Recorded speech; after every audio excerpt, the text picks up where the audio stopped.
Now let's look at the classical or logical approach for developing probabilities.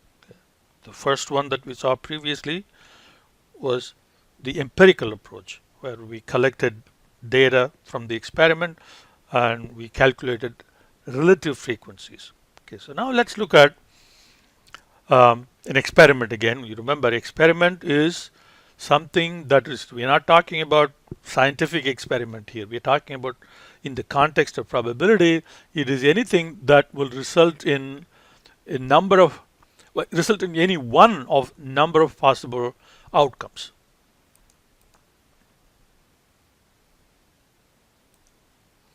So activity that results in one or one of in one or activity that results in one of a number of possible outcomes. Then there is another concept that goes along with, hand in hand with the experiment, that is called sample space. Sample space is just a list of all the possible outcomes. So that will be like if we're talking about tossing a coin, then, and assuming that there are only two possible ways in which the coin can land, then the sample space will be head or tail. Two values in the sample space. If it is a six-faced die, each face having a number 1 through 6, then the sample space will be 1, 2, 3, 4, 5, 6. Now n then is the number of outcomes in the sample space.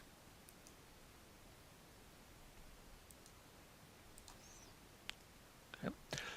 All right, so now the probability of a given outcome in that experiment, okay, is the any outcome. Okay, if it is just one outcome, then it will be 1 over n. Okay, for an outcome, so what we need to,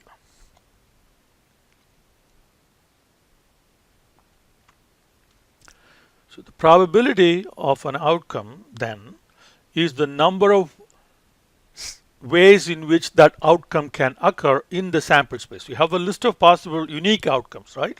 So the probability of the outcome that we are interested, okay, you look at all the unique outcomes and see how many of them would result in the outcome that you are interested in.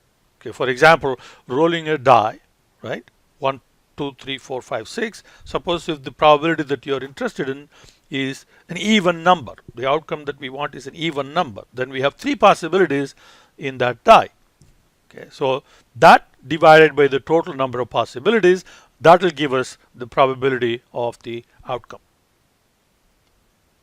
So number of ways the outcome can occur in a single trial of the experiment divided by n.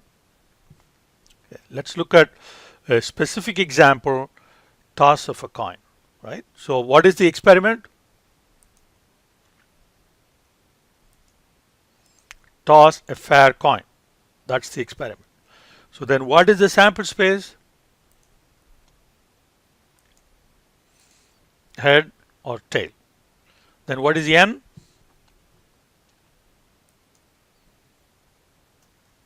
Is 2. So the number of ways heads can occur in one toss, there's only one way, then probability of head is 1 over that, 0.5.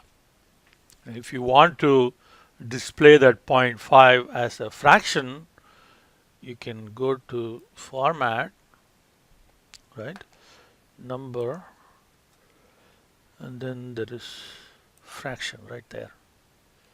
So that will display the number as a fraction. And what is the number of ways in which tail can occur in one toss? Again, there is 1. So the probability of tail, so that should be t, probability of tail will be the same thing, 1 over n, and we can represent that as a fraction as well.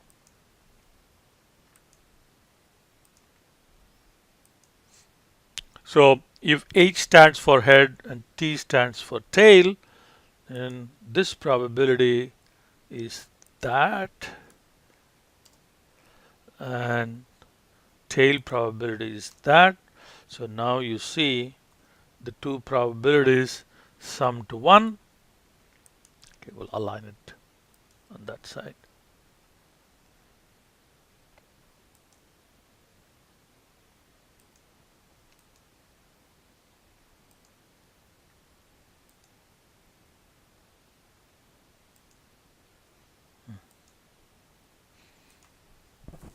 And what we have here is called a probability distribution. So for something to be a probability distribution, you must have the entire sample space, which means unique outcome, all the possible unique outcomes, and then a probability associated with each of those outcomes. And the two basic probability rules must be satisfied. Then what we have is a probability distribution. So this is what we call classical way of assigning probabilities.